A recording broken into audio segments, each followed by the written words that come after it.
Hello, beautiful beings. You saying hello, Doozer? I just started cutting Doozer's hair a couple days ago, so some of it's really short and some of it's really long still. He doesn't care.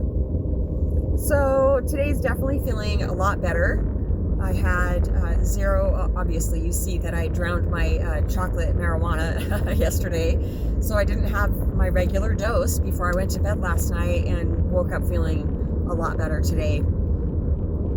I like, actually, here's a big paradox because I don't like it at all, but I really like how I'm developing more compassion for other people, because the things that I have had to go around and around and around with in my life, shedding off, it just seems absolutely ridiculous at times that I'm actually going another round with it. So hopefully this is my last round with marijuana. I feel like it is, but I'm never going to say never, because that would be ridiculous too. So when I see people going back to certain mates, abusive mates, I'm just like, are you kidding me? Why would she do that? Or why would he do that? Or, why would they do blah, blah, fill in the blank, whatever they're shedding in their life, or not even aware that they're shedding, just stuck in the karmic loop of that cycle, that thing that holds so much attention, so much emotional charge, that it's very easy to go with it again. And these thoughts that automatically come in from being conditioned about how we should be and how we should act and what we should do, that can make it incredibly difficult to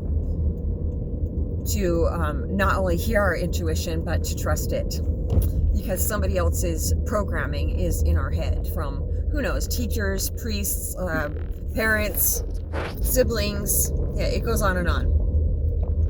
TV, radio, it's all conditioning, and it all feels like it's so much who we are that it feels nearly impossible to turn my attention away from it and not entertain it. But that to me is what ascension is in a nutshell. And yesterday I cried a lot yesterday, and that's fine. It's a release, and I was just downright sobbing at one point and releasing the addiction of marijuana. And at one point I just cried out, how am I going to do this? Can I really do this? Because it was the desire to take something and know that it was going to change how I was feeling. I've done that for so long.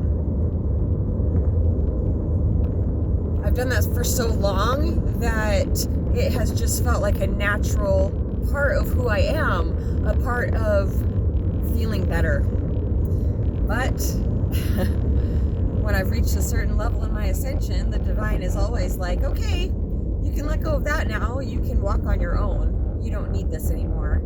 And I cried out. I was just like, how am I ever going to feel better? Because I just had that, just a tremendous amount of pressure in my body. My mind was going, and they said, what did you guys say when I asked that? How am I ever going to feel better?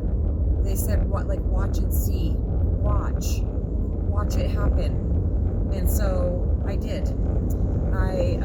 They actually zoomed me back to the past so many times when I didn't feel like, when I had quit marijuana and I didn't feel like I could ever feel better again without it. I did. And they also showed me the reasons why I have started again. And that was, simply just feeling overwhelmed and, energetically overwhelmed, and just feeling like I needed that relief so badly. If I'd been stuck in it for a while, I felt desperate to not feel that way anymore. And so it's observing. It's being in our own natural state of being, which is a place of observing. It's like I am up against the inside of my spine, and I am just, but relaxed, not rigid, but relaxed, and just looking out of these eyes. And, you know, that's presence practice. Practicing being in our own natural state of being in these physical forms. And so the more I practice that, thank goodness I've already practiced it for so long. Yeah, they're saying something that actually doesn't need practicing. Isn't that just fascinating? But it does. That's a paradox. Because in these physical forms, we need to practice it to help uncondition the ways that we were practicing being who we're not. So the more I practice just seeing from presence and observing all situations, then it will become more automatic because it's who I already am. And so what would I change differently about the grocery store situation? I'd just stay put. I wouldn't say a word. I would have both earbuds in, listening to Samanari Jayasara in the midst of this just sea of people and energetic overload. So I just need to protect my energy and armor up, they're saying. I just need to armor up before I go out, especially, anyway, just period. But especially if I'm feeling incredibly emotionally charged. And, to call somebody also when I'm super emotionally charged like that feels like it would be very comforting, but, I shouldn't do that either, because my energy can definitely spill over onto others, and misunderstandings can occur very quickly. But thank God in my life, the misunderstandings get cleared up very quickly. So, yeah, getting close now. Gonna go see Grandma Doozer. Yeah, we're gonna go see Grandma. When we get to a certain point on the highway, we're on a big bypass right now, which is amazing. When we get to a certain point, a long ways away from Ocean's house, he knows now, and he'll just start going apeshit. He loves her so much. Doozer is our dog. Yes, I just said your name, Doozer. You're just such a sweet little guy. Yes, later, I'll either finish trimming his hair at Ocean's house, because I have his blanket and his little scissors, or I'll just finish up when I get home. And now that I'm not feeling so incredibly tired, that's leaving. It's just so beautiful. I know now, day after day, every day, all throughout the day, I'm just going to feel better and better. And when I wake up in the morning, my crown chakra, yeah, it's, wow, just going really super active, right when I said that. It's so exciting to know that I'm just going to start feeling better and better, that I am. And I haven't worked out for the last few days because I really listened to my body, and I've just, if I'm fatigued, I have no business lifting weights. I had already cleaned a house for over 6 hours, so yeah, I was just like, and what I say is make it plainly obvious if I should work out tonight or not trying to figure it out at all. So just more practice. All this is just more practice, and thank goodness none of us are perfect. And, shit happens. My mom, Ocean, used to have that bumper sticker on our refrigerator. Yeah, it was really perfect. So, okay, is that it for now? Ancients, Doozer, do you want to say anything? Ancients, is there anything else we want to say?